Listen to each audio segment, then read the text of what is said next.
The future of the Australian media is again in the spotlight. The leaders of the country's biggest media companies have joined forces to campaign for the federal government's media reform bills, which they believe will save jobs and protect local voices.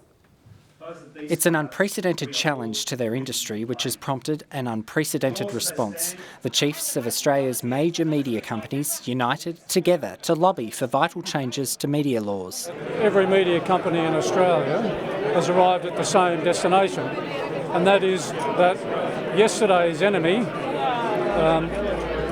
is no longer as relevant as it was. The new enemy is the internet. They've thrown their unanimous support behind the federal government as it moves to scrap outdated media ownership rules.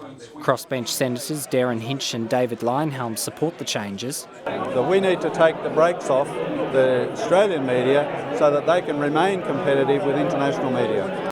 But Labor, the Greens and One Nation are against part of the package. They're worried about plans to remove the long-standing 2 out of 3 rule, which stops one company owning radio, television and print outlets in one market. It poses a problem for Communications Minister Mitch Fifield in the Senate, but at this stage he has no plans to break up the bill. We can ensure that we protect diversity while at the same time giving more options to Australian media businesses.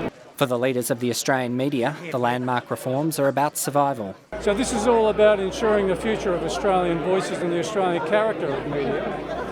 And I urge those who are still standing in the way to see the good sense of that. Ben Kimber, Prime7 News.